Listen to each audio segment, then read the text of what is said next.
तो हम लोग पढ़ रहे थे क्या, प्यूरिफिकेशन मेथड्स।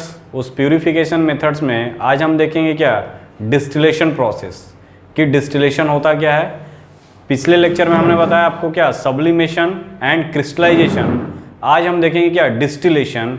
तो नेक्स्ट जो मेथड है वो क्या है, डिस्टिलेशन मेथड। डिस्टिलेशन मेथड या डिस्टिलेशन टेक्निक भी बोल सकते हो, ठीक है। अब इस डिस्टिलेशन की बात करोगे तो इस डिस्टिलेशन का यूज करते हैं ऑर्गेनिक लिक्विड के लिए। सब्लिमेशन और क्रिस्टलाइजेशन था सॉलिड के लिए, यानी कि ऑर्गेनिक सॉलिड में अगर इम्प्योरिटी है तो वहाँ पे सब्लिमेशन करते थे और क्रिस्टलाइजेशन करते थे। Distillation method is mainly apply for the organic liquid, यानी लिक्विड कंपाउंड में यदि इम्प्योरिटी है तो वहाँ पे हम डिस्टिलेशन करते हैं। ये डिस्टिलेशन भी 4 टाइप्स के होते हैं। तो डिपेंडिंग अपॉन द इम्प्योरिटीज हम चूज करते हैं कि कौन सा डिस्टिलेशन हम अप्लाई करेंगे। यानी सिंपल डिस्टिलेशन है, फिर क्या है, फ्रैक्शनल डिस्टिलेशन है, फिर क्या है, डिस्टिलेशन अंडर रिड्यूस प्रेशर है, और स्टीम डिस्टिलेशन है। ये 4 जो डिस्टिलेशन मेथड है वो totally depend upon the impurities and organic compound, यानी ऑर्गेनिक कंपाउंड किस टाइप का है, उसमें इम्प्योरिटी किस टाइप की है और उनका बॉइलिंग पॉइंट का डिफरेंस का रेंज क्या है, उस पर डिपेंड करता है। इस अगर डिस्टिलेशन की बात करें तो 2 कॉमन प्रोसेस होते हैं, वेपोराइजेशन, कंडेंसेशन। वेपोराइजेशन क्या होता है कि formation of vapour from liquid, liquid से वेपर में जाना, और उस वेपर को अगर कंडेंस करोगे, कूल करोगे तो फिर से वो लिक्विड में आएगा। यानी पूरे डिस्टिलेशन प्रोसेस की बात करोगे तो 2 ही चीज होती है, first vaporisation and second condensation. यानी कि अगर तुमको दिमाग में कैसे बैठाना है तो सॉलिड सबस्टेंस है ऑर्गेनिक कंपाउंड का, sublimation distillation, sublimation crystallization, liquid है तो वहां पे डिस्टिलेशन करते हैं। अब इस डिस्टिलेशन में 4 है, यानी सिंपल, फ्रैक्शनल, फिर डिस्टिलेशन रिड्यूस प्रेशर, यानी इसको वैक्यूम डिस्टिलेशन भी बोलते हैं, और स्टीम डिस्टिलेशन। ये डिपेंड करेगा इम्प्योरिटी ऑफ द लिक्विड, यानी कि उस ऑर्गेनिक कंपाउंड में किस टाइप की इम्प्योरिटीज है। डिस्टिलेशन प्रोसेस में 2 कॉमन फिनोमेना होती है, this is the vaporisation and condensation.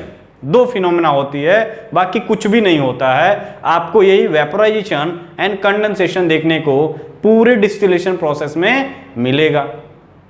जैसे हम बोलते हैं डिस्टिल्ड वाटर, डिस्टिल वाटर यानी कि वो डिस्टिलेशन से बना है, ठीक है, उसको डिस्टिलेशन से बनाते हैं, उसमें आयन नहीं होते हैं, जो इम्प्योरिटी होती है नहीं होती है, प्योर होते हैं, तो उसी को तो बोलते हैं डिस्टिलेशन। ओके बेटा, अब हम देखेंगे तो डिस्टिलेशन लिखोगे यहां पे तो क्या लिखोगे, distillation is the distillation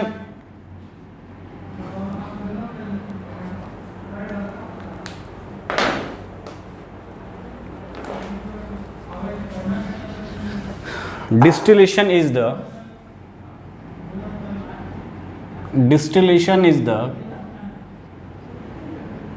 the most important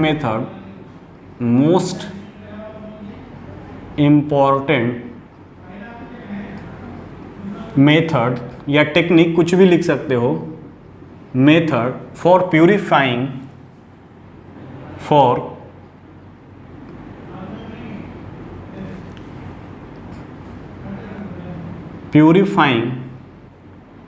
organic liquid,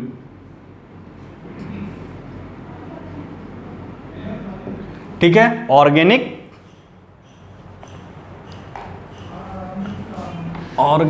पढ़ाते पढ़ाते organic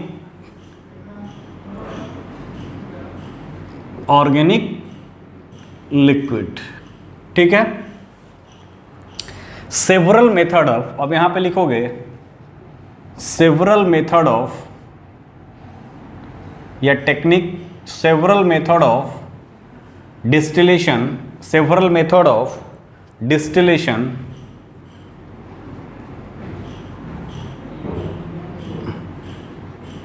distillation such as, bracket में लिखेंगे हम सिंपल डिस्टिलेशन शॉर्ट फॉर्म में, ठीक है, फ्रैक्शनल डिस्टिलेशन, ठीक है, डिस्टिलेशन अंडर रिड्यूस प्रेशर, और इसी को बोलते हैं वैक्यूम डिस्टिलेशन, ठीक है। और क्या होता है बेटा, वैक्यूम डिस्टिलेशन और स्टीम डिस्टिलेशन एसडी। तो simple distillation, fractional distillation, distillation under reduce pressure और वैक्यूम डिस्टिलेशन, और ये steam distillation.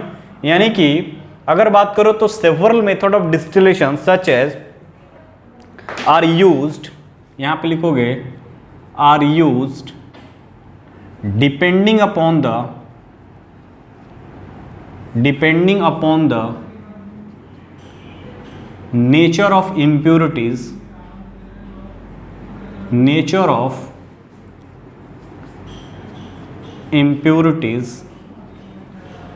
present in nature of impurity present in the organic liquid,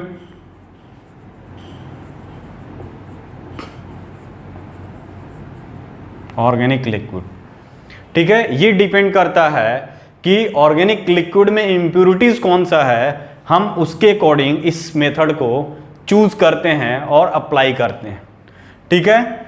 next point लिखोगे in distillation process, in this process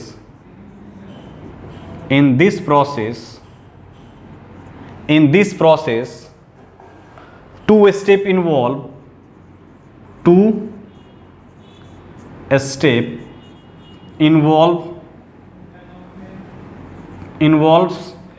first step जो है that is the vaporisation,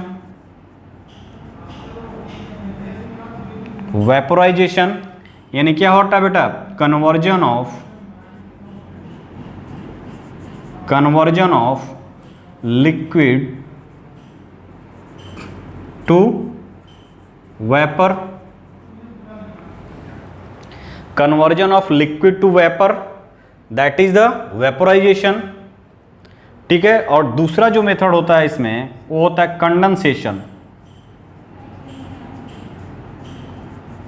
condensation, यानी क्या होगा, conversion of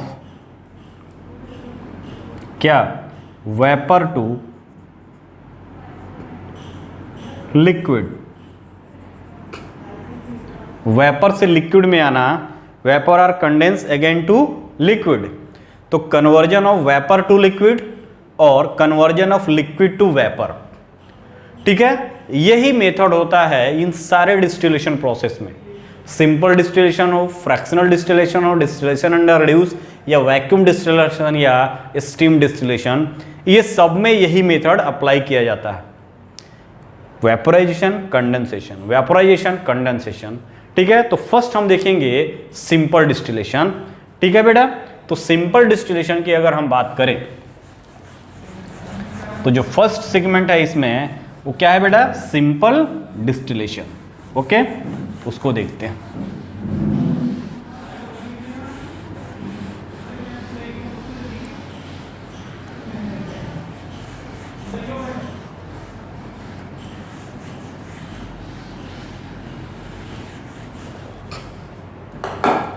क्या होगा फर्स्ट,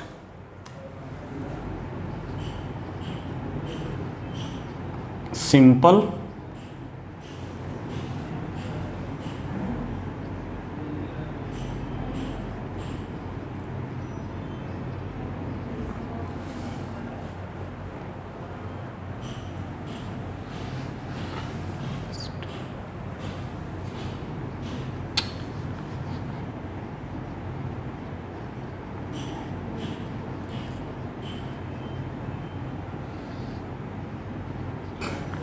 सिंपल डिस्टिलेशन, ठीक है बेटा।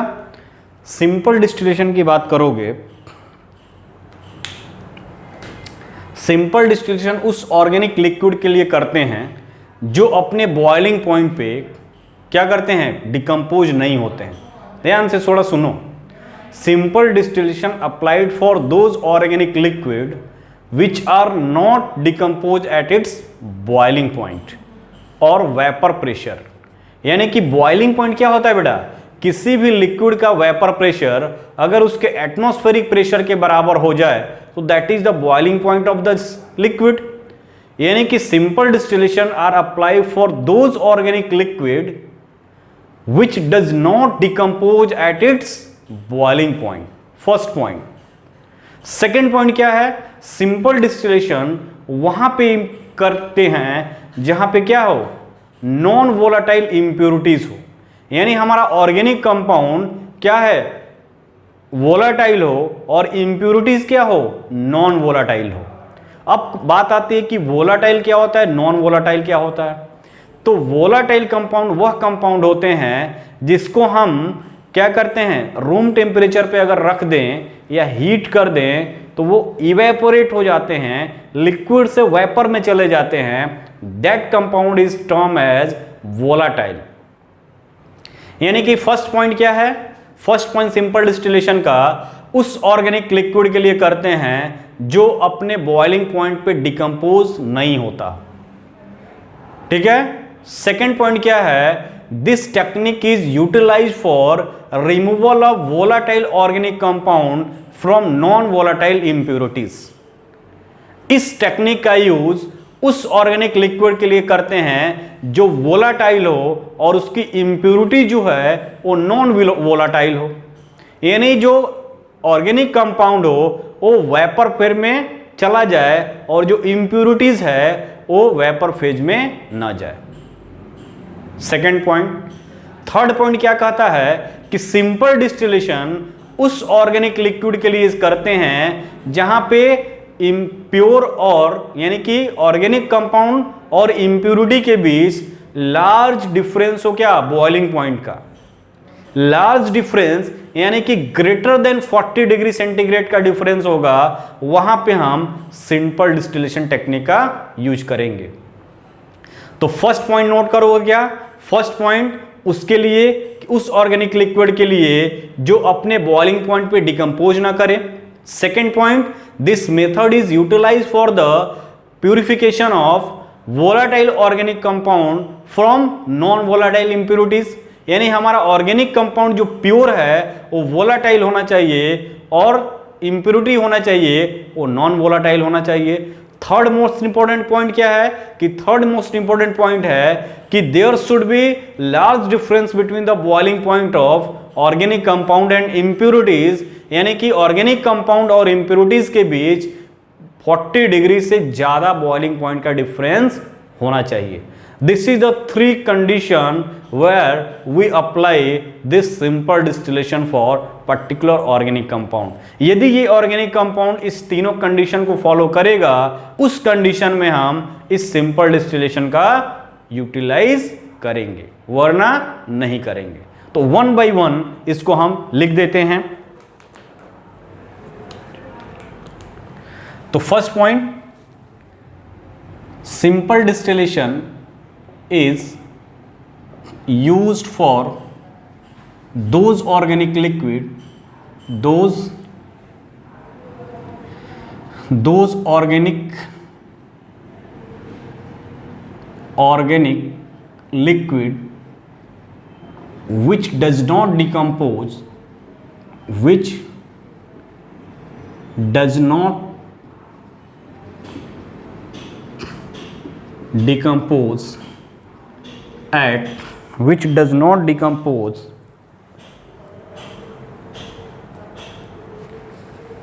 simple is used for those organic liquid which boil without decomposition, which boil without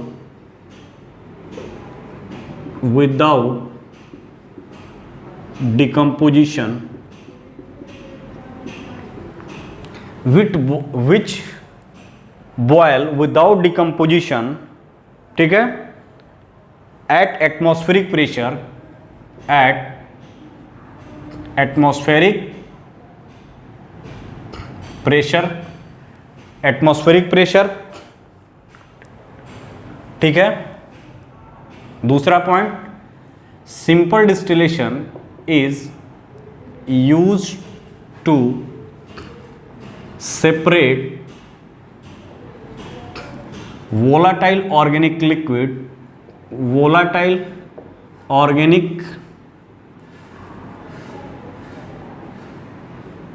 organic liquid from non volatile impurities,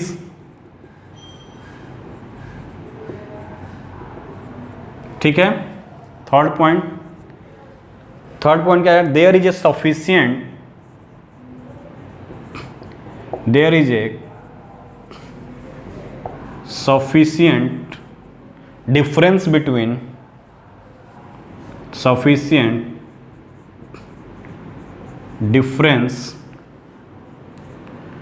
difference between organic compound and impurities. There is a sufficient difference between organic compound and impurities. There is a sufficient difference in boiling point. There is a sufficient difference in boiling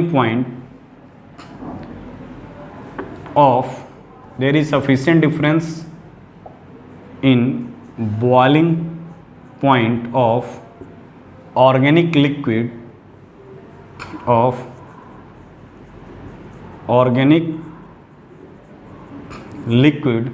and impurities. Third point, fourth point, the difference in boiling point वही चीज है, the difference in boiling point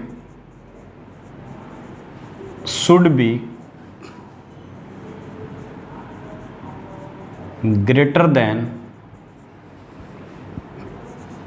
40 degree centigrade. तो this is the 4 condition, ये 4 most important condition है जहां पे हम simple distillation का यूज करते हैं। फर्स्ट, कि ऑर्गेनिक कंपाउंड अपने बॉइलिंग पॉइंट पे डिकम्पोज ना हो, जो कि एटमॉस्फेरिक प्रेशर पे बॉयल कर हो रहा है। सेकेंड पॉइंट क्या है कि वोलाटाइल ऑर्गेनिक कंपाउंड को नॉन वोलाटाइल इम्प्योरिटी से इम्प्योर करने के लिए, प्यूरिफिकेशन के लिए यूज करते हैं। Sufficient difference boiling point of organic compound and impurities, और यही मैंने लिखा कि इसका वैल्यू क्या होना चाहिए, ग्रेटर देन और इक्वल टू 40 डिग्री सेंटीग्रेड। अगर इतना डिफरेंस है तब हम वहां पे क्या यूज करते हैं बेटा, सिंपल डिस्टिलेशन। अब एक टर्म है यहां पे volatile, this is the volatile and this is the non volatile, ठीक है।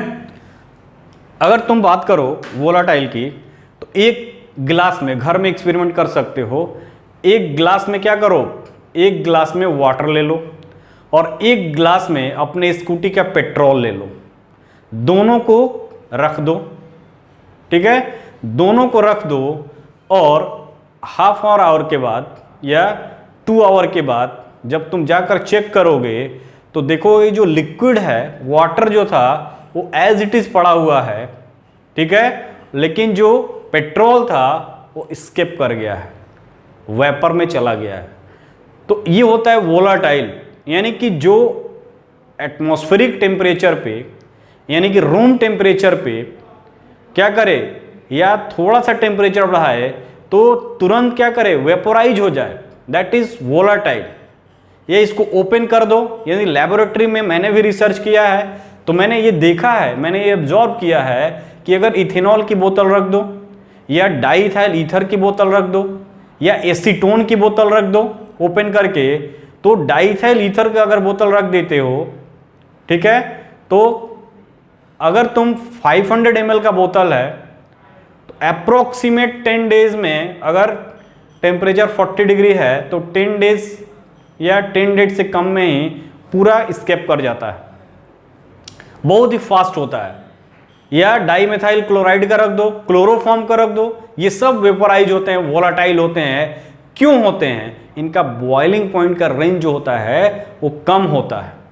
तो बॉइलिंग पॉइंट क्या होता है बेटा? बॉइलिंग पॉइंट यानी अगर लिक्विड का वेपर प्रेशर उसके एटमॉस्फेरिक प्रेशर के बराबर हो जाए तो क्या होगा? वही उसका बॉइलिंग पॉइंट है। यानी 40 डिग्री बॉइलिंग पॉइंट का मतलब क्या हुआ कि 40 डिग्री बॉइलिंग पॉइंट का मतलब कि यदि 40 डिग्री के पे जाएगा अगर एटमॉस्फेरिक टेम्परेचर, तो वहां पे क्या होगा? उसके बॉइलिंग पॉइंट के यानी उसके 1 एटमॉस्फेरिक प्रेशर के बराबर हो गया, स्केप कर जाएगा। तो जिनका बॉइलिंग पॉइंट कम होता है उसका क्या होता है? हाईली वोलाटाइल होते हैं।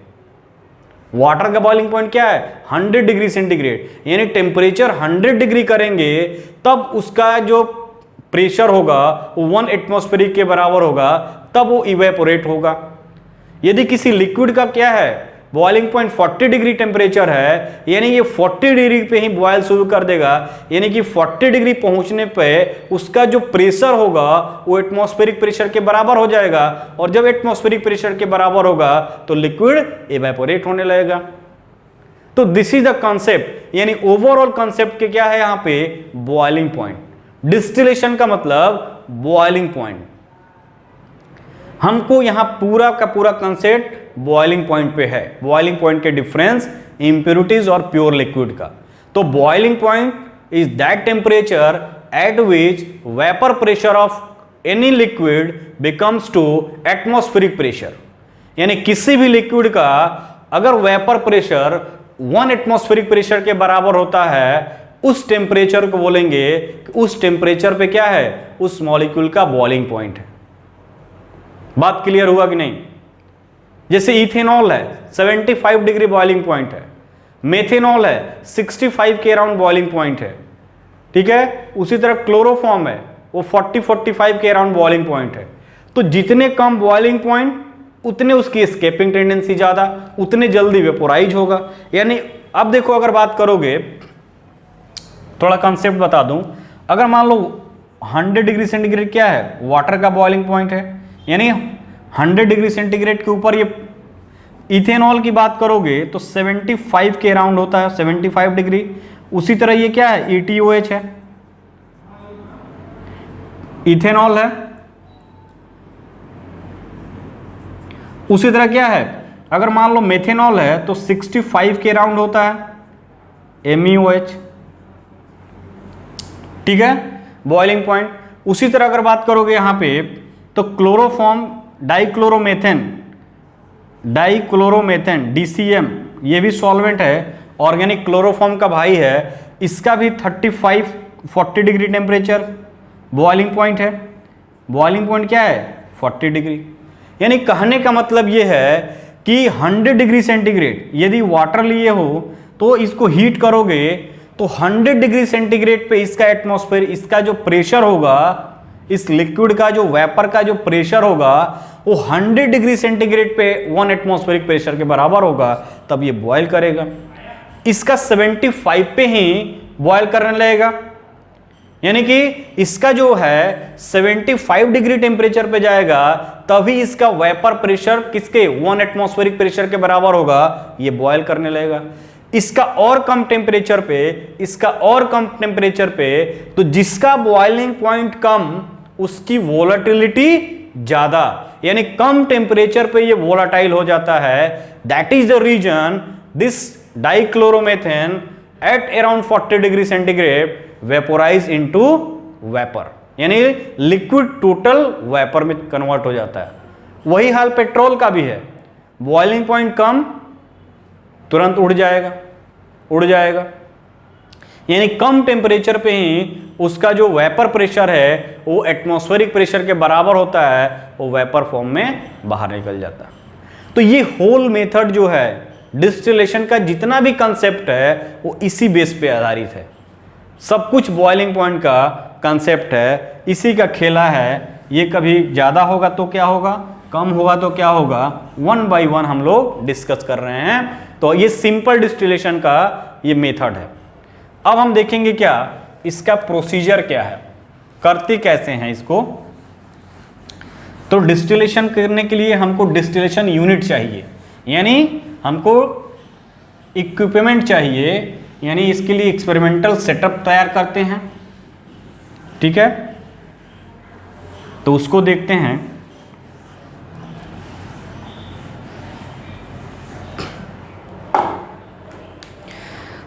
तो यहां पे अगर हम थोड़ा ड्रॉ करना चाहें तो देखो क्या है,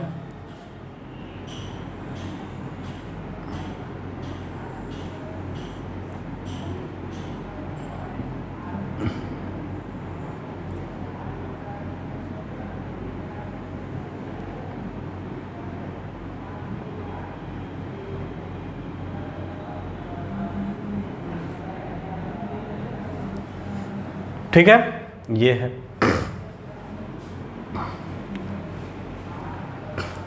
इसको रखते हैं किस पर बेटा,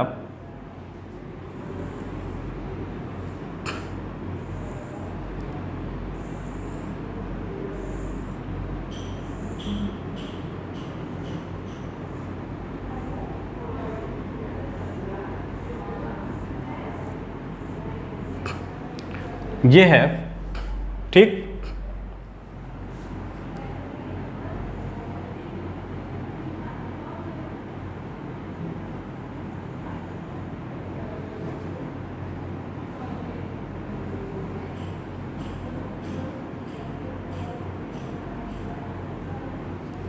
ठीक है।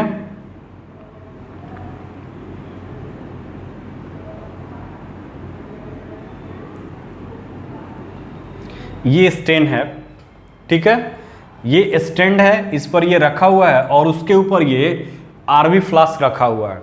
ठीक है, यहां पे बात करोगे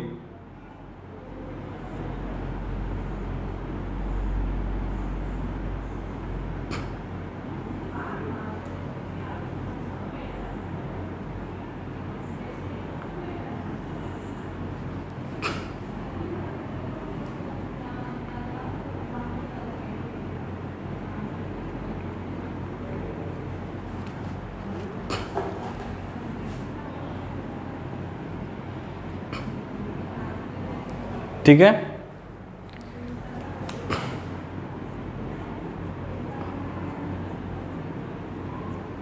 ये बर्नर है, हीटिंग कर रहे हैं। ठीक, ये बर्नर है, हीट कर रहे हैं। अब देखो यहां पे बेटा ये है, ये जो है यहां से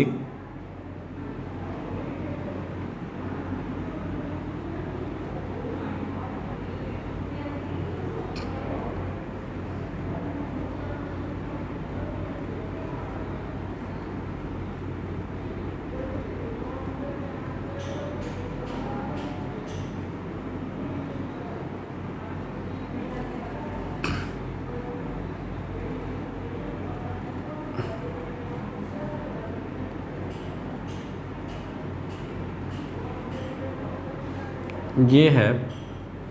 ठीक,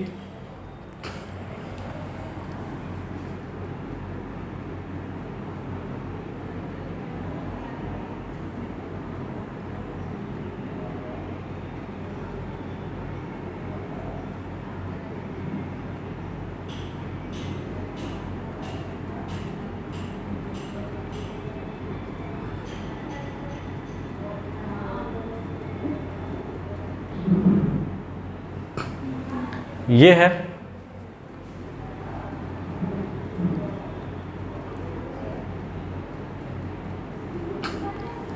ठीक है बेटा, ये देखो यहां पे। अब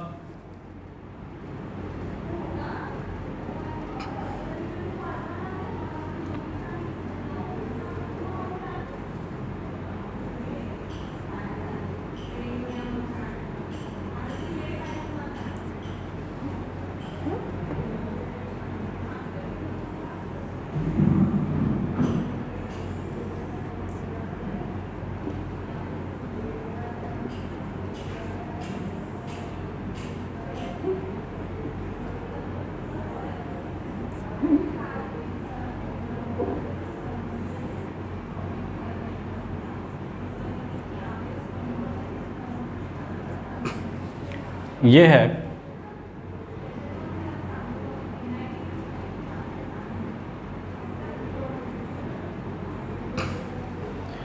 ठीक। अब देखो यहाँ पे ये थोड़ा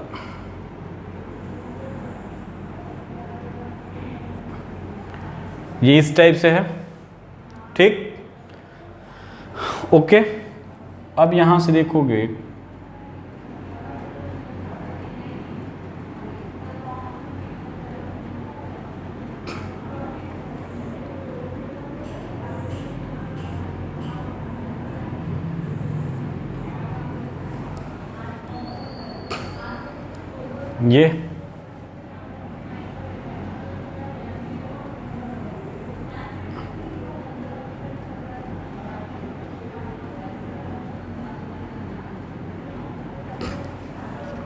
ये क्लेम किया हुआ है।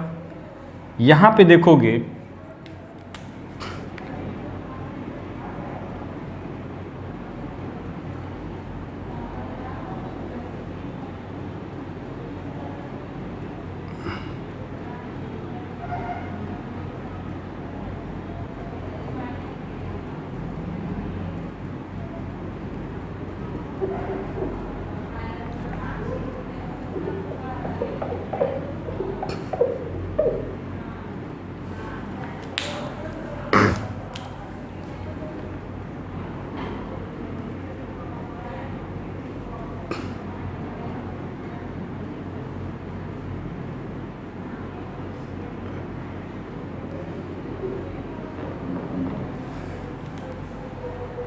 ये है बेटा,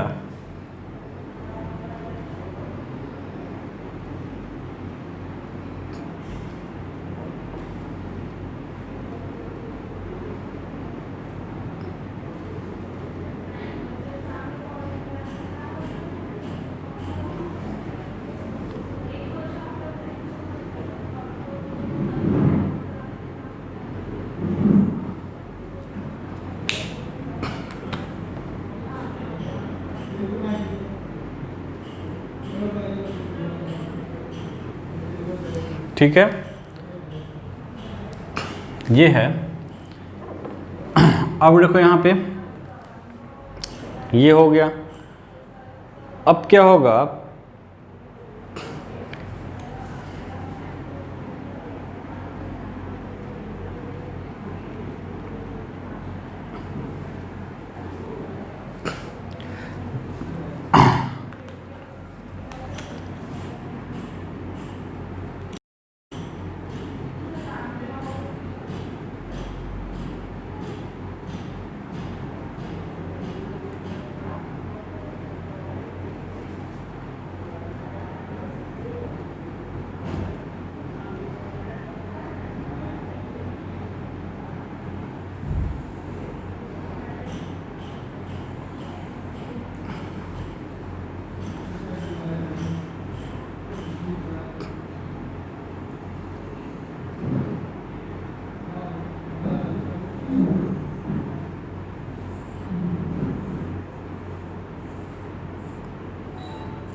ये स्टैंड है जो कि इसको होल्ड किया हुआ है।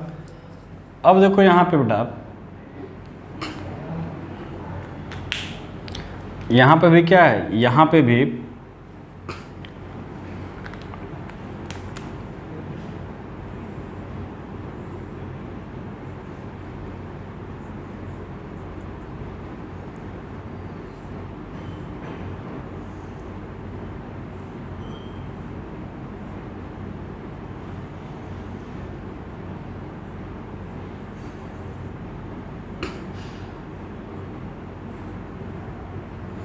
क्लैंप किया हुआ है, ठीक है। ये है सेटअप। अब देखो यहां है क्या, तो इसमें देखोगे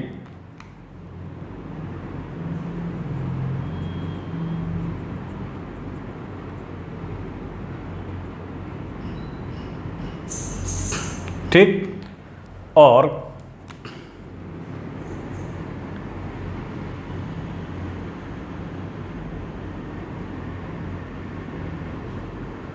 ये है ऑर्गेनिक कंपाउंड विथ इम्प्यूरिटीज, ठीक है, organic compound, organic liquid with impurities.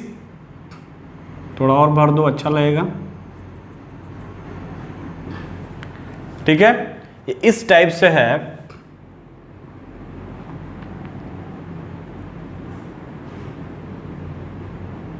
ये है।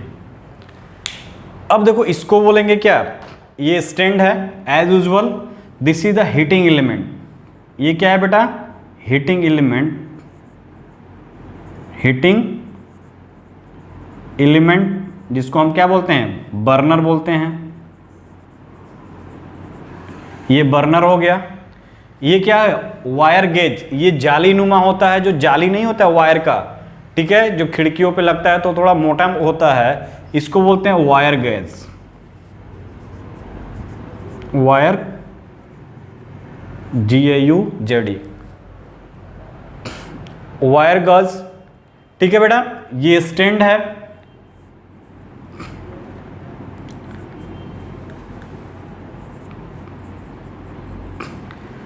ये क्या है बेटा, RB है, राउंड बोतल flask. This is the round bottom flask, जिसको हम बोलते हैं RB शॉर्ट फॉर्म में, राउंड बॉटल फ्लास्क है। ये क्या है बेटा, impurities, organic compound with impurities. Red red वाला क्या है, इम्प्यूरिटीज है, और ब्लैक वाला ऑर्गेनिक कंपाउंड है जो कि लिक्विड फॉर्म में है। ये क्या है बेटा, thermometer, this is the thermometer, temperature के लिए थर्मोमीटर, ठीक है, थर्मोमीटर है। ये देखोगे तो ये है कंडेंसर, कंडेंसर, कंडेंसर, कंडेंसर है, ठीक है, कंडेंसर है, ठीक। ये जो रहता है यहाँ पे, यहाँ से वाटर को हम पास कराते हैं, तो वाटर जब पास कराओगे तो क्या होगा बेटा, यहाँ पे वाटर जो है इसमें पास करता है, दिस इज द वाटर। ये ऑर्गेनिक लिक्विड नहीं है, ये क्या है, वाटर है। तो वाटर इनलेट बोलोगे यहां पे, this is the water inlet, और यहां से वाटर बाहर निकलता है, this is the water outlet. Pipe लगाते हैं, पाइप लगाते हैं तो वाटर यहां से इन करेगा, यहां जाएगा, फिर इधर से बाहर निकल, तो यहां हमेशा ठंडा पानी बना रहता है। ये कंडेंसर हो गया। This is the conical flask. What is this, this is the conical flask. इस क्लोनिकल फ्लास्क की बात करोगे तो यहां पे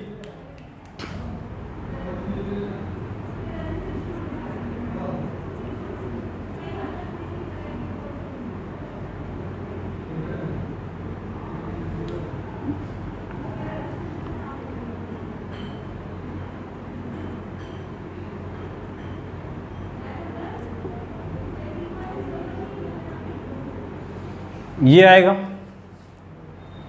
ठीक है। तो ये होल सेटअप है बेटा। अब देखो करते कैसे हैं, इसका प्रोसीजर क्या है। तो this is the whole setup about what, simple distillation. तो सिंपल डिस्टिलेशन की बात करोगे यहां पे,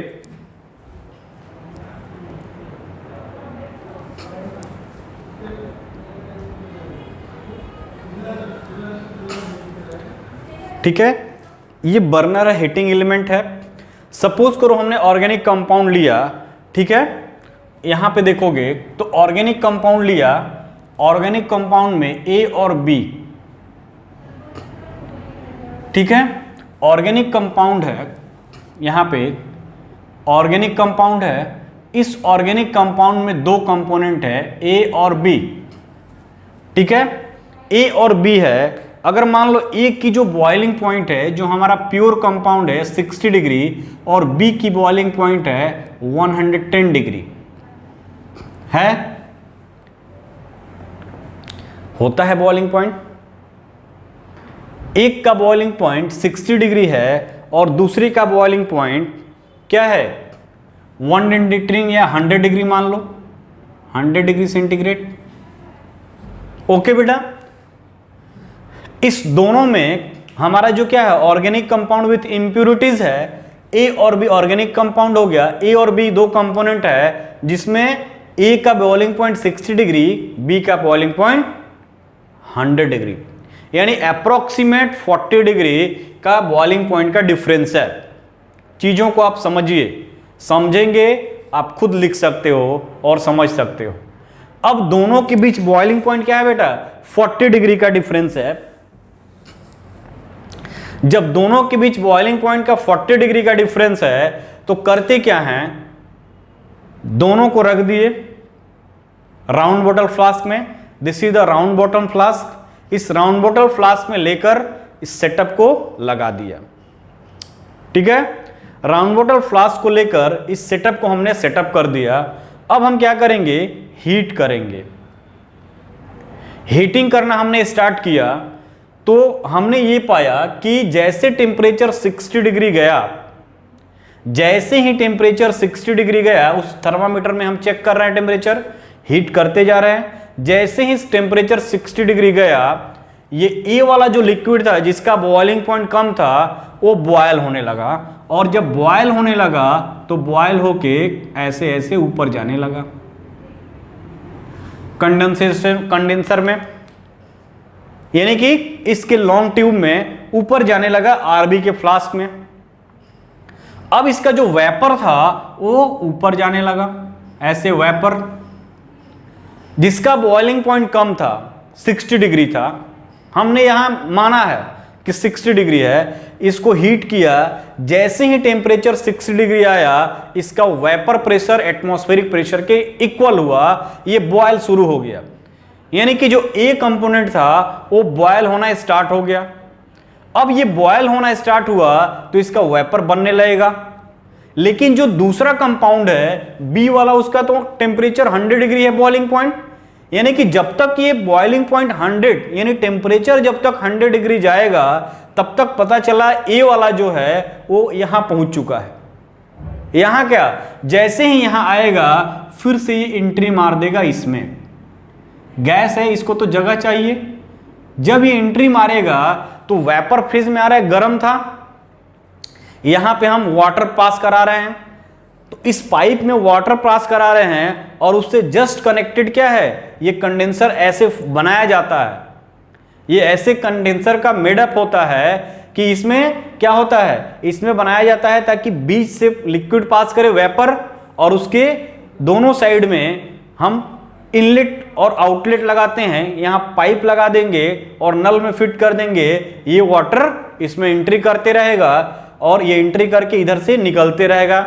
ऐसा क्यों करते हैं, ताकि ये हमेशा इसमें ठंडा पानी बना रहे। अगर ये इनलेट आउटलेट नहीं लगाते, केवल वाटर को फिक्स कर देते, तो ये जो वेपर जा रहा है इस वाटर को क्या करता, वेपर क्या है, गर्म है, हॉट है, इसको भी गर्म कर देगा। जब गर्म कर देगा तो वेपर कूल नहीं होगा, और जब कूल नहीं होगा तो लिक्विड फॉर्म में नहीं आएगा।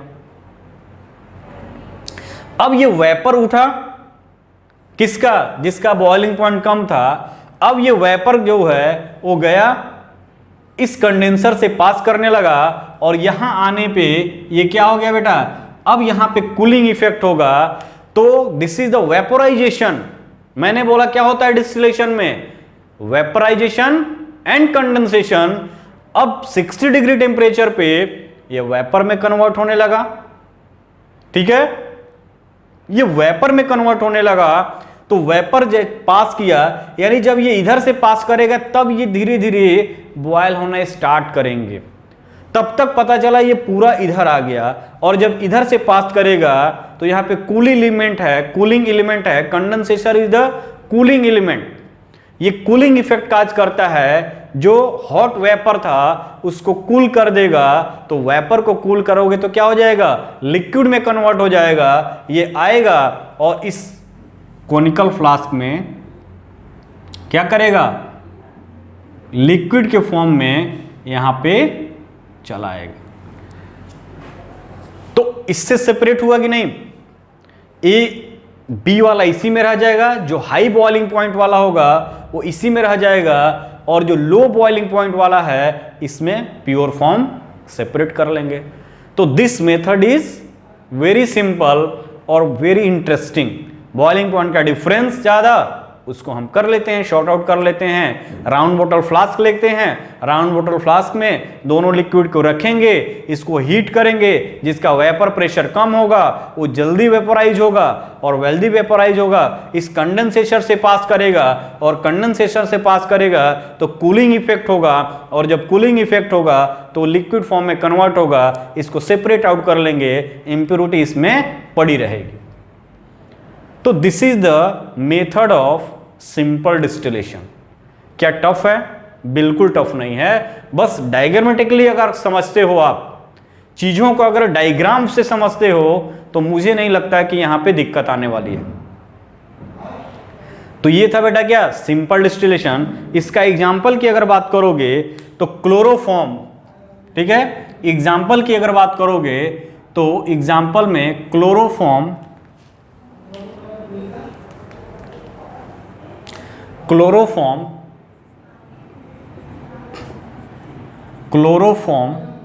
ठीक है, फॉर्मूला क्या होता है बेटा, CHCl3, बॉइलिंग पॉइंट इसका जो होता है वो 334 केल्विन, 334 केल्विन एंड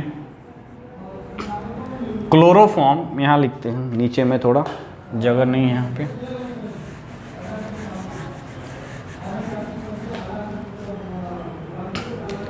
तो एग्जाम्पल के तौर पे लिखो, यही इंपॉर्टेंट है। क्वेश्चन पूछता है कि ये मिक्सचर किससे सेपरेट करोगे, तो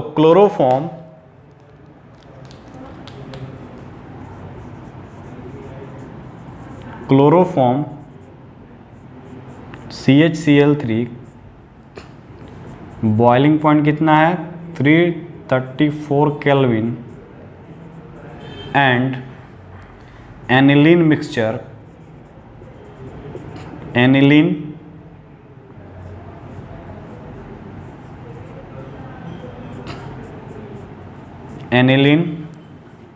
बॉइलिंग पॉइंट कितना होता है 457 kelvin, 57 kelvin is chloroform and aniline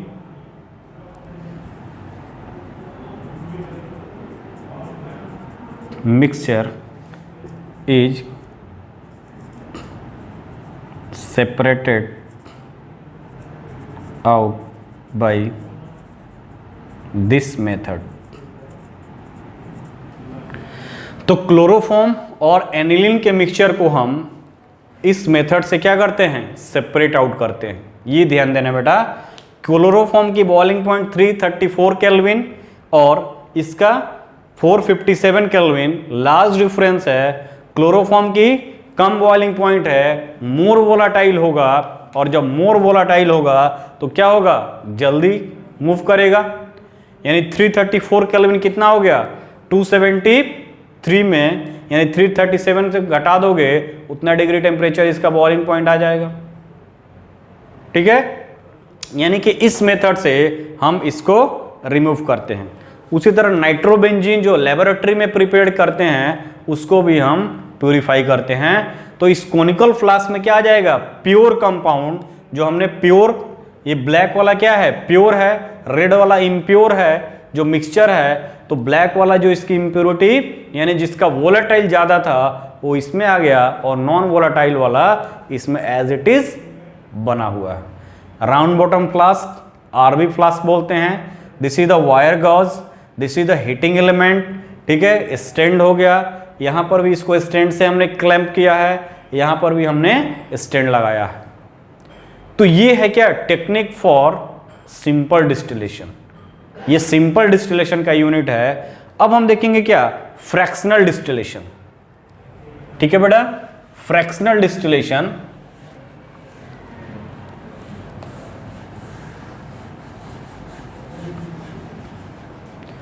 तो फ्रैक्शनल डिस्टिलेशन की बात करेंगे यहां पे।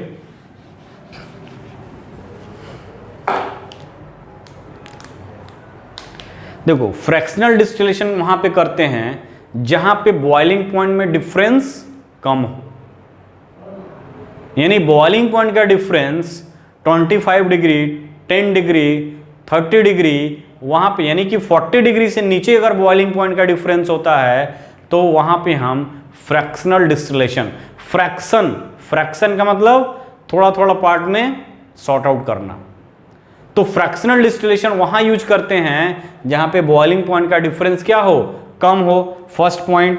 ठीक है, दूसरा पॉइंट, जिसका वेपर प्रेशर प्योर और इम्प्योर का लगभग सेम टेम्परेचर पे बनता हो, लगभग यानी अप्रोक्सीमेट सेम टेम्परेचर पे बनता हो, यानी बॉइलिंग पॉइंट का डिफरेंस कम होगा तो उनका वेपर भी उसी रेंज में बनेंगे। ऑब्वियस सी बात है, बॉइलिंग पॉइंट का डिफरेंस कम, उनका वेपर प्रेशर सेम रेंज में बनेगा। यहाँ पे ज़्यादा डिफरेंस था तो ज़्यादा रेंज में बना, तो फ्रैक्शनल डिस्टिलेशन में सेकंड पॉइंट था। ठीक, क्या कह रहा है, इन दिस मेथड डिफरेंस क्या होता है, डिफरेंस क्या होता है इसमें और सिंपल डिस्टिलेशन में, तो सब यूनिट सेम रहता है। यहां पे क्या करते हैं, हम फ्रैक्शनेटिंग कॉलम का यूज करते हैं। यहां पे केवल ये चेंज होगा, ये राउंड बॉटल फ्लास्क के ऊपर हम फ्रैक्शनेटिंग कॉलम का यूज करते हैं। ठीक है, राउंड बॉटल फ्लास्क के ऊपर फ्रैक्शनेशन कॉलम का यूज करते हैं। यानी करते क्या है, यहां पे देखो, यहां पे बेटा 1 बाय 1 लिख लो इसको। तो सबसे पहले लिख लेते हैं first point,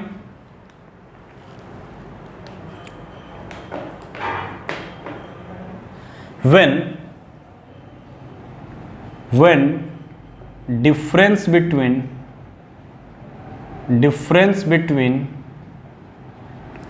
boiling point of two liquid is not much, ठीक है, not much, then this method is used, then this method is used।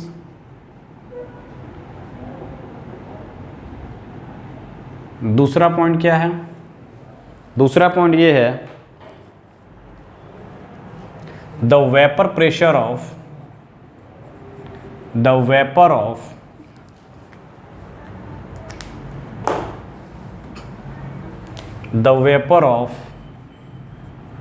such liquid,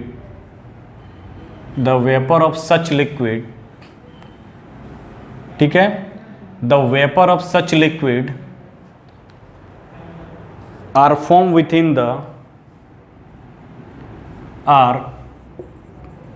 formed within the same temperature range,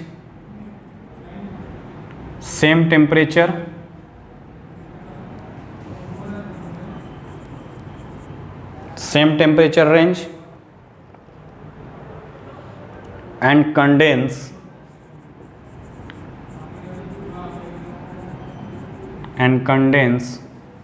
simultaneously,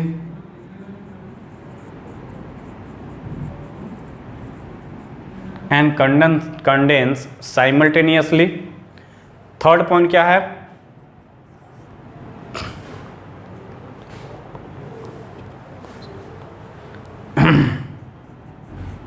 in this method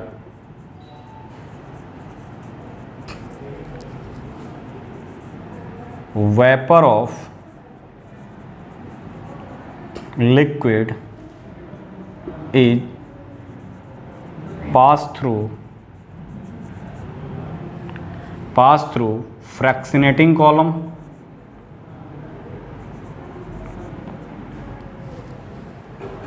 pass through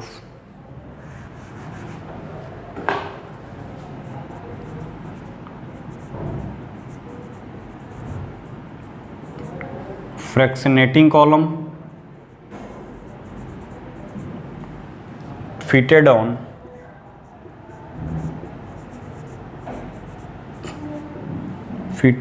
mouth of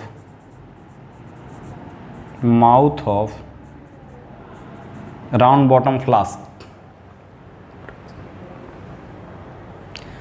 ये 3 point है। अब देखो बेटा क्या होगा, ठीक, यानी कि मेन डिफरेंस कहाँ पे है बेटा, तो देखो यहाँ पे मेन डिफरेंस कहाँ पे है, ये सब कुछ सेम रहेगा, ये डिस्टिलेशन यूनिट ये वाला सेम होगा, यहाँ पे थोड़ा डिफरेंस आ जाएगा। क्या डिफरेंस होगा उसको हम देखते हैं।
ठीक है, ये है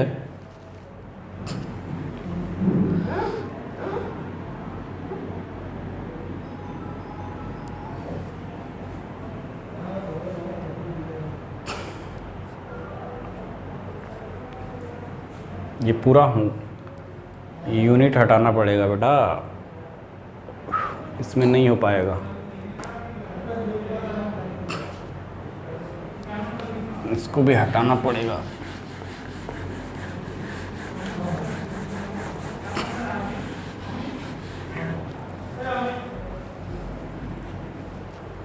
यहाँ पे देखो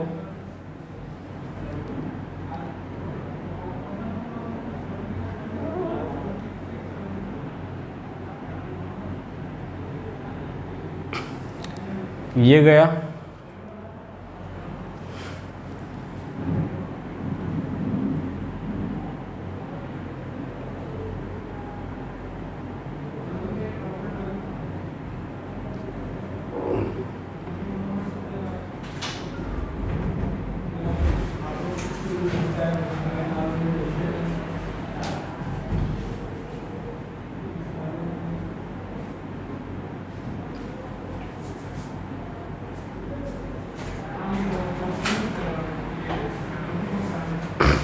ये बना,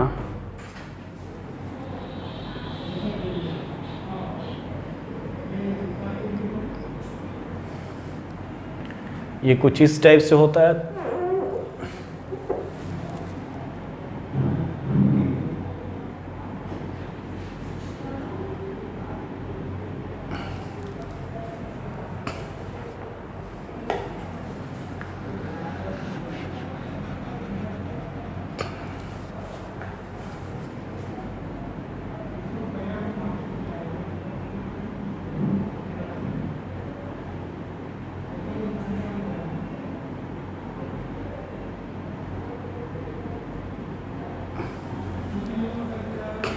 ये है, ठीक है, और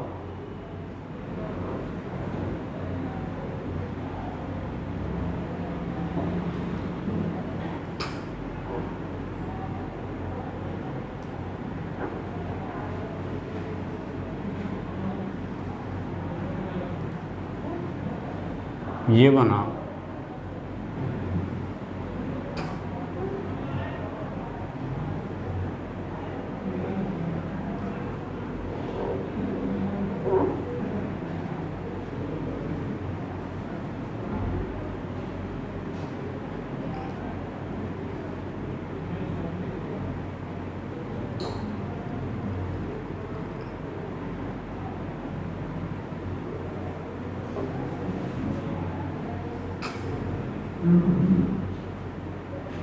ये है।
ठीक है बेटा, ये है। यहाँ पे देखोगे इस कंडीशन में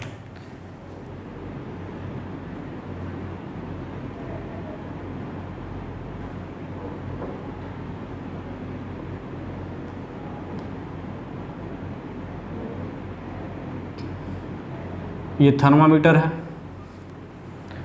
अब देखो ये फ्रैक्शनेटिंग कॉलम है, ये टाइट होता है, एयर टाइट होता है, इसमें कोई एयर नहीं आ सकता है, जा सकता है। ठीक है, ये फ्रैक्शनेटिंग कॉलम है। यहाँ पर भी क्या होगा, यहाँ पर भी तुम्हारा आउटलेट इनलेट सेम होगा। This is the water outlet,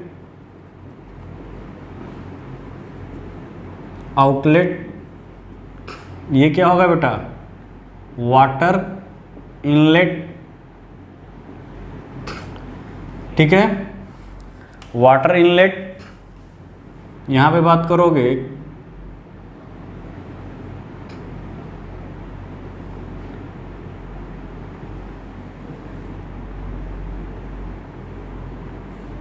तो ये स्टेन लगा है, जिसको कवर किया है, यानी स्टैंड पे इसको रखा है।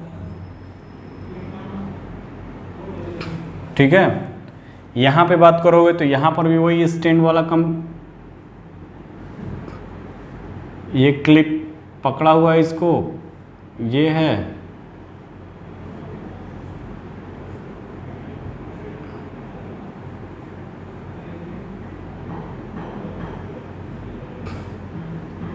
ये क्लैंप किया हुआ है। This is the condenser. Main यहाँ डिफरेंस क्या है बेटा, मेन डिफरेंस यहाँ पे देखोगे तो मेन डिफरेंस यहाँ पे ये है, ये कॉलम फ्रैक्शनेटिंग कॉलम, बाकी सब कुछ भी डिफरेंस नहीं है। मेन डिफरेंस हमको यहाँ मिलेगा ये फ्रैक्शनेटिंग कॉलम, यानी ये ग्लास के बीड्स होते हैं जो इसके अंदर हम फिट करते हैं। ये ऑलरेडी बना बनाया रहता है, हम फिट नहीं करते हैं, ये कमर्शियली प्रिपेयर्ड होता है। ठीक है, ये अवेलेबल है मार्केट में फ्रैक्शनेटिंग कॉलम।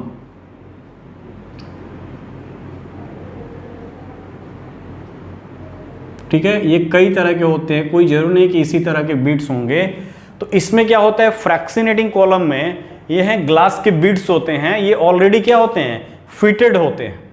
अब देखो ये क्या है बेटा, कंडेंसर है, ये ऑलरेडी हम बताए हैं कंडेंसर है। कंडेंसर है, यहाँ पे ये क्या है, कॉनिकल फ्लास्क है, कॉनिकल फ्लास्क है। ये आरबी है, this is the fractionating column, fractionating column. Fractionating column है, ठीक, बाकी सब अरेंजमेंट वही है। इसमें क्या भरा हुआ है, वाटर जा रहा है, यहाँ पे वाटर यहाँ पे एंट्री कर रहा है और उधर से वाटर आउटलेट में जा रहा है,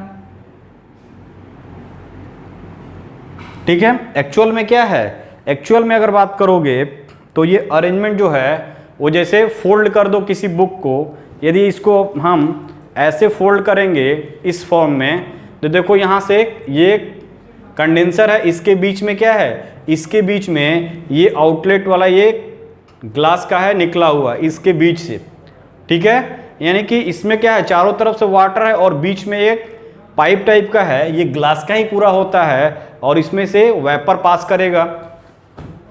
तो देखो इसमें होता क्या है बेटा, ठीक है, इसमें भी ऑर्गेनिक कंपाउंड विथ इम्प्यूरिटीज है, ओके, कोई दिक्कत नहीं। ये जो फ्रैक्शनेटिंग कॉलम का यूज करते हैं उसका बेनिफिट क्या है कि ये फ्रैक्शनेटिंग कॉलम जो है,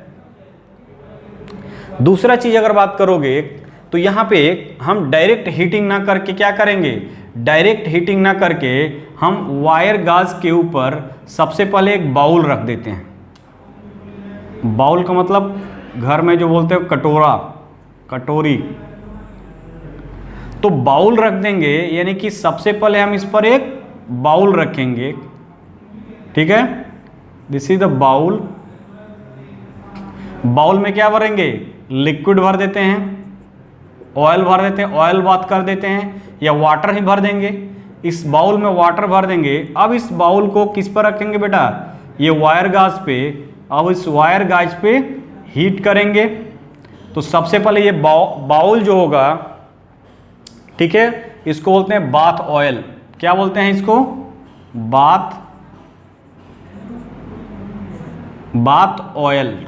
इसमें ऑयल रख देते हैं, ठीक है। ये बाउल लेते हैं, ये कटोरी टाइप का है, ठीक है, जो चाइना डिश के बने होते हैं या ऐसे भी स्टील के होते हैं, एल्युमिनियम के होते हैं। उसमें क्या करते हैं, ऑयल बाथ रख देंगे, यानी कि ऑयल रख देंगे। ऑयल का बॉइलिंग पॉइंट क्या आता है, ज्यादा होता है। अब क्या होगा, ऑयल गर्म होना शुरू करेगा। तो देखो फ्रैक्शनेटिंग कॉलम से क्या हमको फायदा मिलता है, फ्रैक्शनेटिंग कॉलम सरफेस एरिया को इंक्रीज करता है। कैसे इंक्रीज करेगा, सपोज करो दो लिक्विड है, ठीक है, दो लिक्विड है हमारे पास, दो लिक्विड है ए और बी, समझना है हमको, ए और बी। उसमें ए और बी का बॉइलिंग पॉइंट का डिफरेंस हमको क्या है, 20 डिग्री और 25 डिग्री। समझो इसको, चीजों को समझाओगे तुम खुद क्लियर हो जाएगा तुम्हारा। अब क्या होगा, इनके बीच का बॉइलिंग पॉइंट क्या है, बहुत ही डिफरेंस कम है। बॉइलिंग पॉइंट का डिफरेंस कम है। अब हम क्या करेंगे, इसको बॉयल करेंगे, हीट करेंगे। ऑयल बात है, इसका जो टेम्परेचर होता है बॉइलिंग 200-300 डिग्री टेम्परेचर होता है। अब ये हीट होना शुरू, वाटर नहीं लेते हैं, क्यों, क्योंकि मान लो किसी कंपाउंड का 100 ट्रेन है तो वाटर क्या करेगा, बहुत ज्यादा बॉयल होगा, बंप करने लगेगा। इसलिए हम ऑयल बाथ या बाथ ऑयल को लेते हैं, ताकि इसका बॉइलिंग पॉइंट 200-300 होता है, तो ये जल्दी बॉयल नहीं होगा, ओके। इसमें इंप्यूरिटीज भी है और ऑर्गेनिक कंपाउंड भी है, ठीक है बेटा। फर्स्ट पॉइंट ए और बी, अगर हम मान लो इस ए का बॉइलिंग पॉइंट 60 डिग्री टेम्परेचर है और इस बी का बॉइलिंग पॉइंट 80 डिग्री टेम्परेचर है। Boiling point of A is 60 degree and boiling point of B is 80 degree. तुम समझोगे, लिखने से बेस्ट होगा, तुम इसको समझ लो तो तुम्हारे लिए बेटर होगा। हमने बोला कि ए का बॉइलिंग पॉइंट 60 डिग्री है, बी का बॉइलिंग पॉइंट 80 डिग्री है। ये दोनों इस आरबी में फिक्स्ड हैं। इस आरबी के माउथ पे फ्रैक्शनेटिंग कॉलम है और ये पूरा कंडेंसर का यूनिट है। क्लियर है। अब देखो बेटा क्या करेंगे, जैसे जैसे इसको हीट करेंगे तो इसका बॉइलिंग पॉइंट क्या है बेटा, ए का 60 डिग्री है, इसका बॉइलिंग पॉइंट 80 डिग्री है। तो होगा क्या कि जैसे टेम्परेचर 60 डिग्री जाएगा इस ऑयल बाथ का, तो इस आरबी का भी टेम्परेचर 60 डिग्री होगा। जैसे 60 डिग्री जाएगा ये ए वाला क्या होगा, वेपर फॉर्म में बनने लगेगा, वेपोराइज होने लगेगा और वेपोराइज होकर इधर जाने लगेगा। कहां पे, इस फ्रैक्शनेटिंग कॉलम के साथ। अब जब यहां पे वेपर फॉर्म में आएगा ये, तो यहां पे क्या है, इसके लिए बीड्स लगे हुए हैं और उस बीड्स से रास्ता है, तो ये चढ़ना स्टार्ट करेगा। तो चढ़ना स्टार्ट करेगा तो देखो वहां पे क्या था, सिंपल डिस्टिलेशन में कुछ भी नहीं था, सिंपल था, सीधे गया निकल गया। यहां पे इसका सरफेस एरिया इंक्रीज कर गया, यानी अब इसको कॉलम से टकरा के जाना पड़ेगा। तो जब वो टकराएगा तो जो गर्म था वेपर, वो क्या है बेटा, जो हॉट वेपर था, गर्म ही हवा उड़ रहा है, वो हॉट वेपर टकराएगा, वो ठंडा होगा, ठंडा होगा तो कुछ कूल हो जाएगा, कूल होगा तो फिर से थोड़ा सा नीचे आएगा, फिर भी इसका टेम्परेचर बढ़ते जा रहा है, वो ऑयल बाथ का, इसका वेपर प्रेशर इंक्रीज करते जाएगा। यानी कि जिसका बॉइलिंग पॉइंट कम है वो जब तक यहां पहुंचेगा तब ये स्टार्ट होना शुरू करेगा बॉयल, बी वाला। यानी कि 80 डिग्री 20 डिग्री का डिफरेंस उसके बॉइलिंग पॉइंट से बहुत ज्यादा हो गया, बहुत सारे इसके ए के वेपर बन चुके होंगे। जब ए के वेपर बन चुके होंगे तो जब ए वाला तुम्हारा इसको क्रॉस करते हुए, इस पॉइंट को क्रॉस करते हुए, इससे टकराते हुए कहां पहुंचेगा, इससे टकराते हुए यहां पहुंचेगा, यहां पहुंचेगा, तब ये बी वाला बॉयल करना स्टार्ट करेगा। क्लियर हुआ कि नहीं?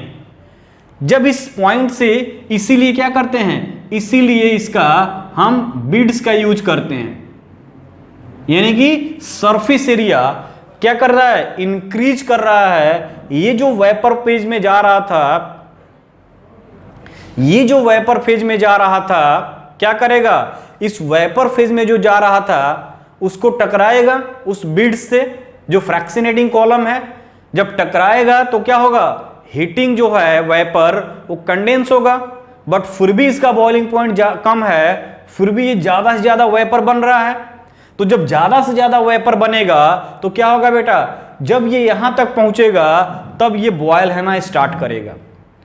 जैसे ही यहां तक पहुंचेगा ये क्या करेगा, इसमें एंट्री मार देगा, और जैसे एंट्री मारेगा ये यहां पे वेपर क्या होगा, कूलिंग स्टार्ट करेगा, और जब कूलिंग स्टार्ट होगा तो ये यहां पे आएगा और यहां पे लिक्विड फॉर्म में सेपरेट हो जाएगा।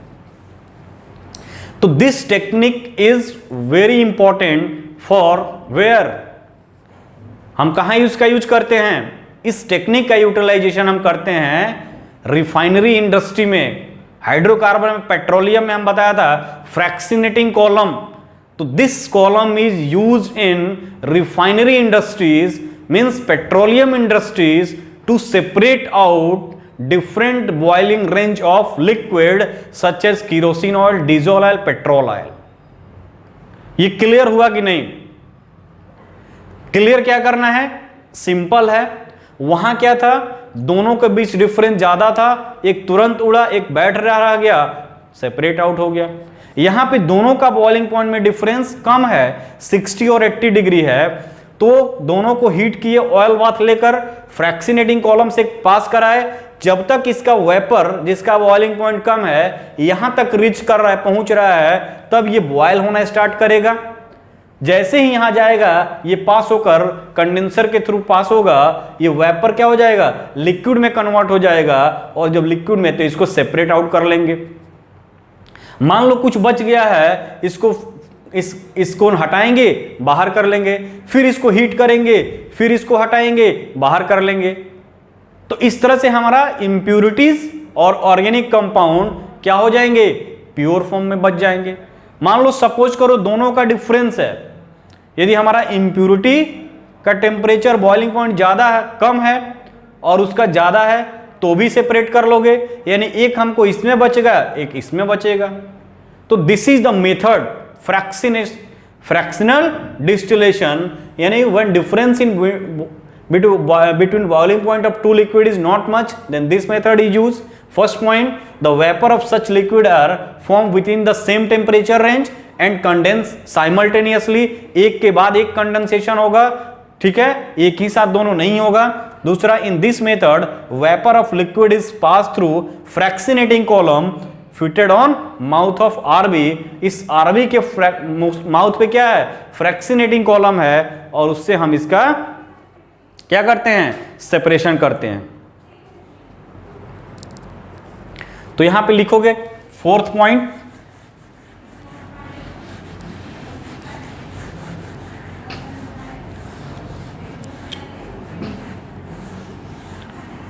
वो तो था किसके लिए यूज करते हैं. अब प्रोसीजर पॉइंट डाल के लिखोगे, प्रोसीजर में यानी कि कैसे हम करते हैं, तो लिखोगे the vapour rising of fractionating column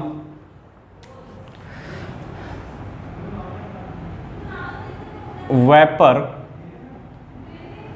rising in fractionating column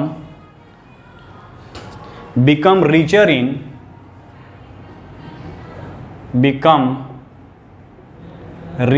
in less volatile, more volatile, sorry, less नहीं, more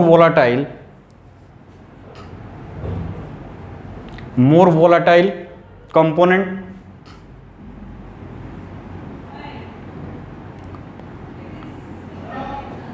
Second point,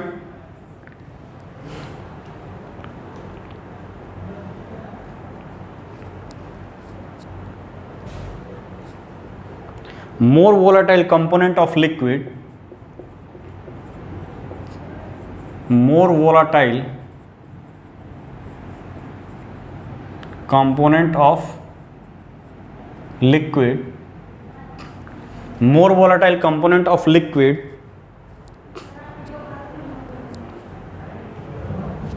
और इसी क्या बोलते हैं, और vapour of low boiling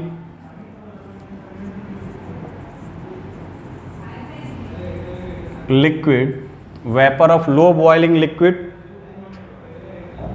ascend to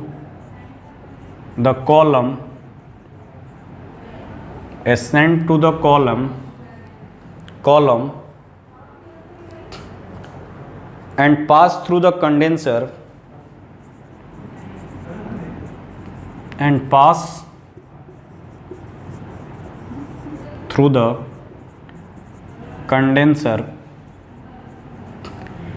ascend to the column and pass through the condenser, and the pure liquid is collected through,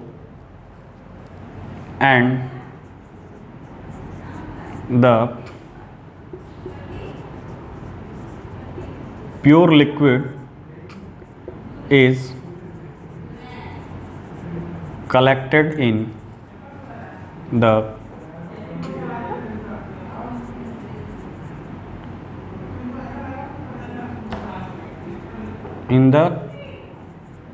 receiver.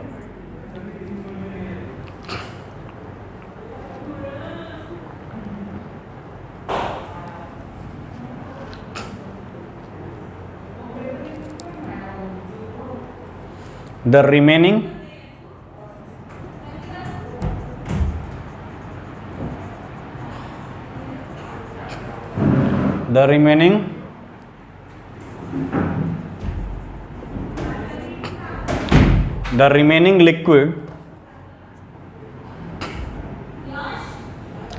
remaining liquid in distillation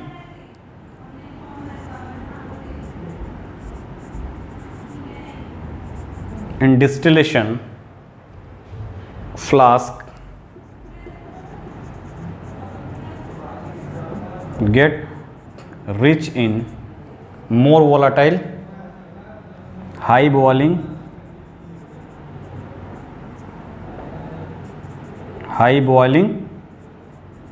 component. तो 1 by 1 इसको देखते हैं, ठीक है। 1 by 1 इसको अगर देखोगे तो कह रहा है कि vapour rising in the fractionating column become richer in more volatile component. और मोर वोलाटाइल कौन है बेटा? जिसका बॉइलिंग पॉइंट कम है। तो कह रहा है कि vapour rising in fractionating column more become richer in more volatile component. इस जो फ्रैक्शनेटिंग कॉलम है उसमें मोर वोलाटाइल वाला क्या होगा? एक्सेस होगा, क्योंकि इसका बॉइलिंग पॉइंट कम है, जल्दी वेपर में जाएगा और जल्दी जाएगा तो जल्दी पास करेगा। सेकेंड पॉइंट कह रहा है कि more volatile component of liquid और vapour of low boiling liquid ascend to the column and pass through the condenser and the pure liquid is collected in the receiver. This is the conical flask. इसको receiver बोल रहा है, यानी कि ये receiver में क्या हो रहा है कि जो मोर वोलाटाइल होगा वो कंडेंसर से पास करेगा और उस रिसीवर में क्या हो जाएगा? कंडेंस यानी लिक्विड फॉर्म में आ जाएगा। The remaining liquid distillation, the remaining liquid left in the remaining liquid in the distillation flask, the remaining liquid in distillation flask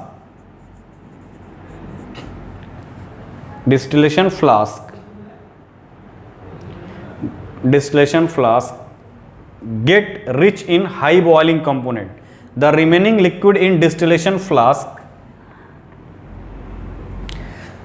get rich in high boiling component, यानी high boiling component वाला जो होगा वो तुम्हारा क्या होगा? Remaining liquid होगा। फिर कहता है क्या next point, each successive condensation and vaporization unit in the fractionating column is called theoretical plate। तो theoretical plate क्या बोलता है? यानी कि each successive vaporization and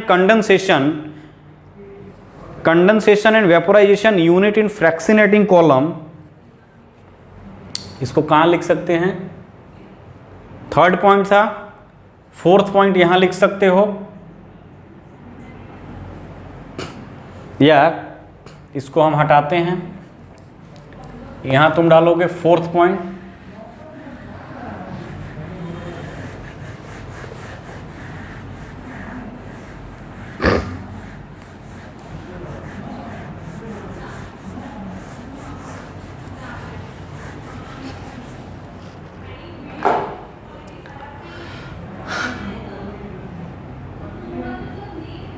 each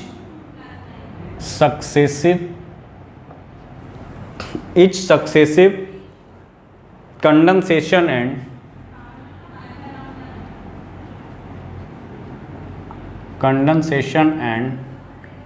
vaporization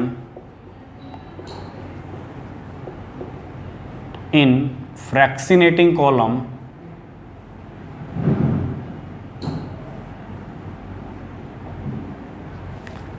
fractionating column is called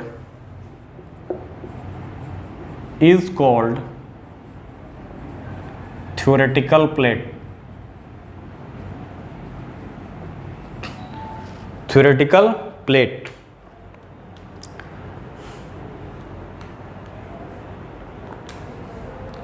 example क्या है? This technique fractional distillation method, fractional distillation method is used in refinery,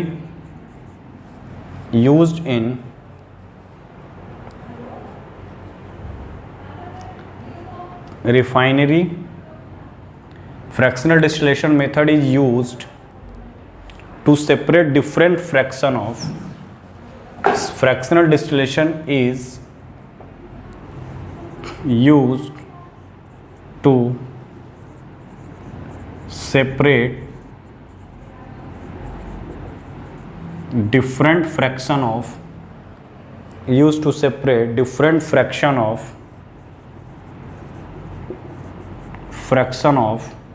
crude oil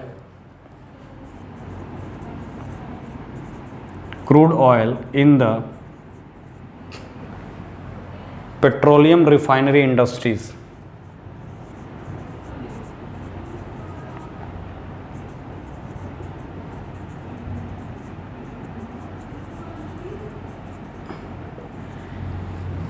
ठीक है, तो ये है बेटा क्या, फ्रैक्शनल डिस्टिलेशन।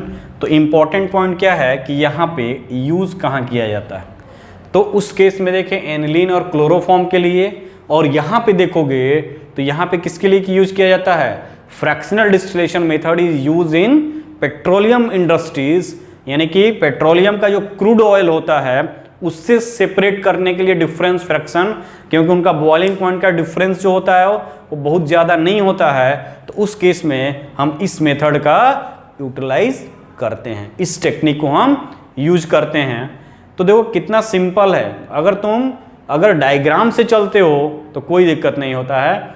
ये क्या है, ये फ्रैक्शनेटिंग कॉलम है, तो ये फ्रैक्शनेटिंग कॉलम का अलग वेराइटीज होता है।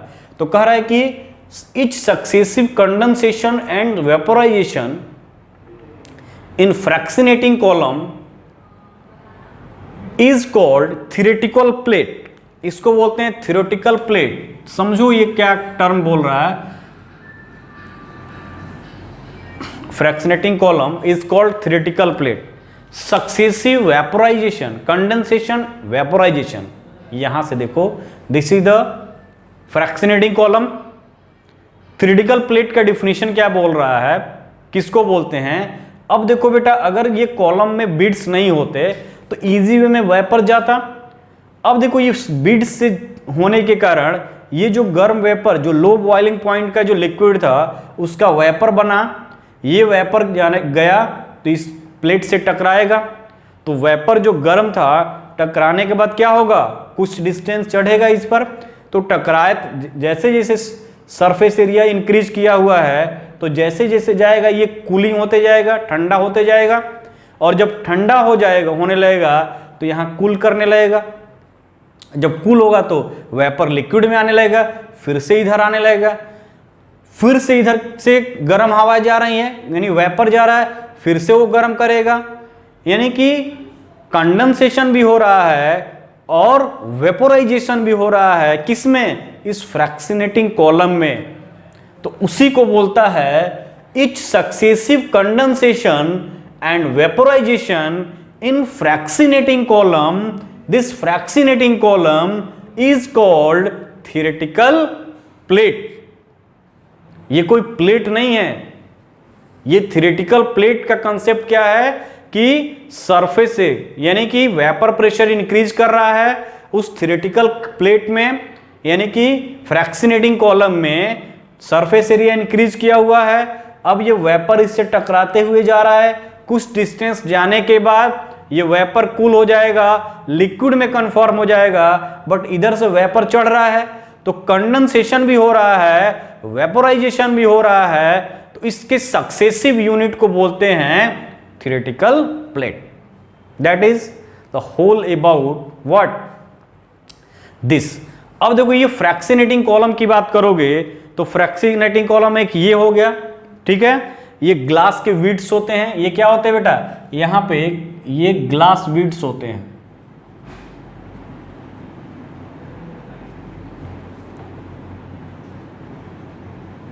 ग्लास बीड्स होते हैं, इसमें फिटेड रहते हैं, ये हम बाहर से नहीं डालते हैं, ये as it is commercially prepared रहता है, केवल इसको हम इसमें फिट कर देते हैं, आरबी में केवल फिट कर देते हैं। ये वैक्यूम यानी एयर टाइट होता है, कहीं से भी लीकेज नहीं होना चाहिए, ठीक है। ये इसकी थर्मामीटर है,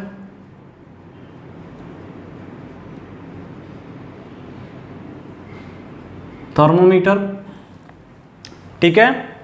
अब ये ग्लास बीड्स है, सरफेस एरिया इंक्रीज करा।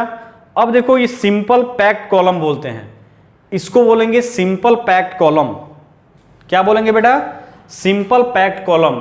ये जो कॉलम होगा उसको बोलेंगे सिंपल पैक्ड कॉलम। और एक होता है बबल प्लेट कॉलम, जैसे कि जो इंडस्ट्री में यूज करते हैं, ठीक है। अगर बात करोगे, इसको हटा दें, तो यहां पे टाइप्स ऑफ कॉलम लिख सकते हो। यहां पे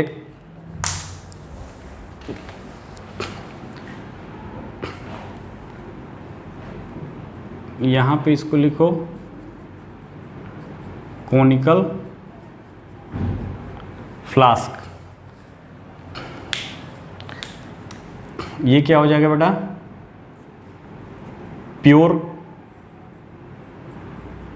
प्योर ऑर्गेनिक कंपाउंड। ठीक है, यहां पे लिख सकते हो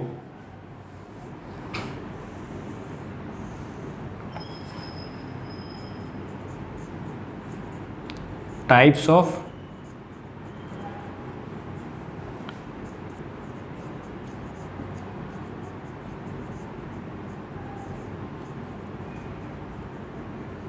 फ्रैक्शनेटिंग कॉलम।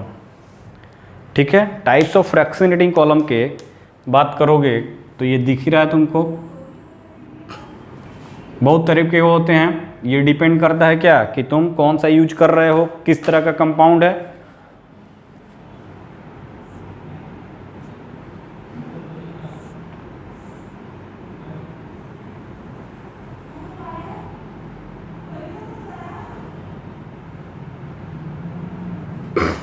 अगर इस टाइप से है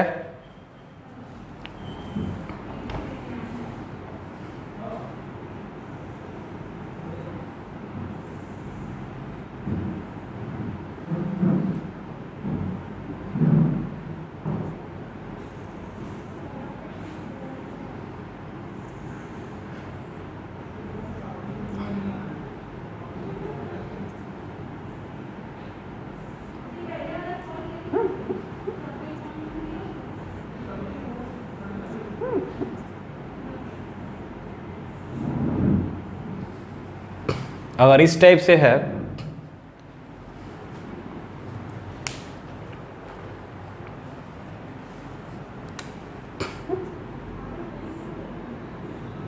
ये पूरा यूनिट लगा रहेगा आपको। ठीक है, अगर यहाँ पे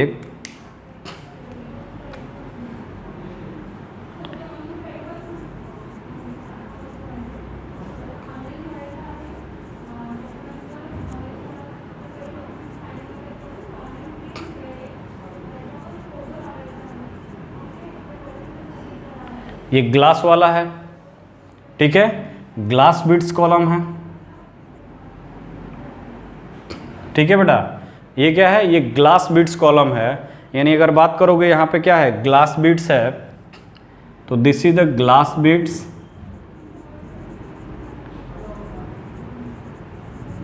जो ये यूज किया गया है। ठीक है, ये यूज किया गया है वो ग्लास बिट्स कॉलम है।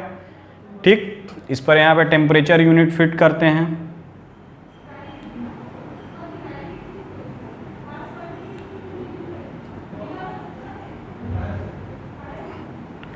ठीक है, इस टाइप से होता है। तो ये ग्लास बिट्स कॉलम है। दूसरा अगर कॉलम की बात करोगे जो फ्रैक्शनल डिस्टिलेशन यूनिट हम वहाँ पे यूज करते हैं, this is the simple packed column. ये क्या है बेटा? Simple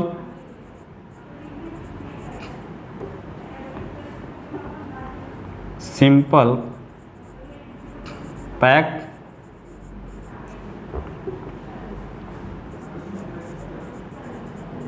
column, simple packed column है।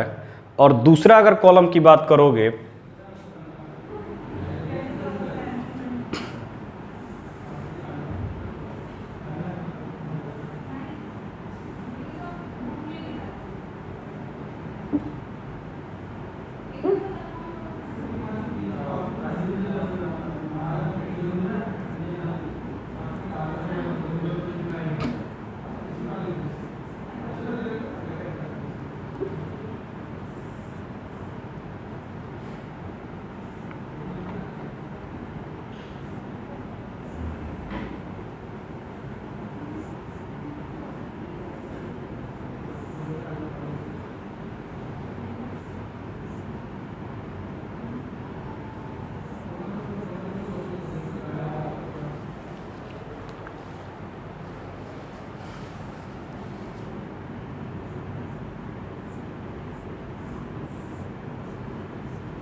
ठीक है, ये जो है वो क्या है,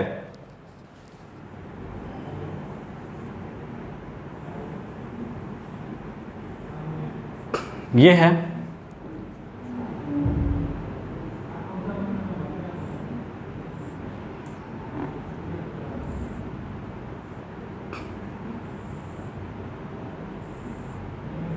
यहाँ पे टेम्परेचर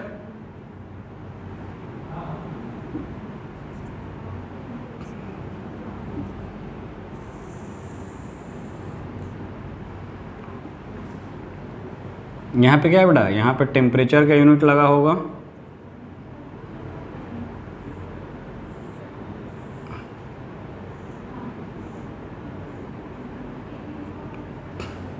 ये थर्मामीटर है। ठीक है, ये क्या है बेटा, ये अगर बात करोगे तो बबल प्लेट कॉलम है। This is the bubble plate column, bubble plate column है। तो दोनों में डिफरेंस क्या है, ये दोनों फ्रैक्शनेटिंग कॉलम है, बस डिजाइन में डिफरेंस है। तो डिफरेंस ये देखो, यहाँ पे यूज किया है ग्लास बिट्स वाला और यहाँ पे बबल प्लेट कॉलम है, यानी कि यहाँ पे देखोगे कि ये वेपर जाएगा, इससे पास करेगा, यहाँ टकराएगा, फिर इससे पास करेगा, इधर टकराएगा। यानी क्या हो रहा है, सरफेस एरिया इंक्रीज कर दे रहा है। सरफेस एरिया इंक्रीज यानी जो पासिंग पीरियड है इनका, वेपर का जो जाने का पीरियड है वो हम बढ़ा दे रहे हैं। तो ये था क्या बेटा, होल अबाउट फ्रैक्शनल डिस्टिलेशन। आप एनसीईआरटी की बुक उठाओगे, आपको एक बार पढ़ोगे पूरा क्लियर आ जाएगा वो पिक्चर। अगर आप इस लेक्चर को देख रहे हो तो देख कर पढ़ोगे याद होएगा, नहीं देखोगे वीडियो लेक्चर, पढ़ोगे भूलोगे, पढ़ोगे भूलोगे, यही होगा। तो मेन जो पॉइंट था हमने आपके सामने रख दिया है, और आपकी अब जिम्मेदारी है कि आप इसको कैसे पढ़ते हो। तो मेन सेटअप अगर आपको दिमाग में घूम रहा है तो इजी है, नहीं तो प्रॉब्लम है। इसका एग्जाम्पल आपको याद होना चाहिए कि कौन किससे सेपरेट आउट करते हैं, जो कि नेक्स्ट अभी 4 सितंबर का जो मेंस का एग्जाम हुआ था उसमें इस पे क्वेश्चन पूछा गया है। ठीक है बेटा, तो नेक्स्ट लेक्चर में हम आएंगे कौन सा, डिस्टिलेशन अंडर रिड्यूस प्रेशर, जो कि पूछा गया था, और फिर क्या, कौन सा, स्टीम डिस्टिलेशन। फिर हम देखेंगे सॉल्वेंट एक्सट्रैक्शन एंड क्रोमेटोग्राफी। तो आज इस लेक्चर को यहीं क्लोज करते हैं, और मैं आशा करता हूं कि ये आपको बहुत इंटरेस्टिंग लगा होगा। आपका जो प्रॉब्लम होगा, आप पढ़े होगे 1-2 बार, समझ में नहीं आया होगा, बट इस पे आने के बाद आपको समझ में 100% आना है, ये मेरी गारंटी है। ओके बेटा, तो आज इस लेक्चर को यहीं क्लोज करते हैं। Okay, bye bye.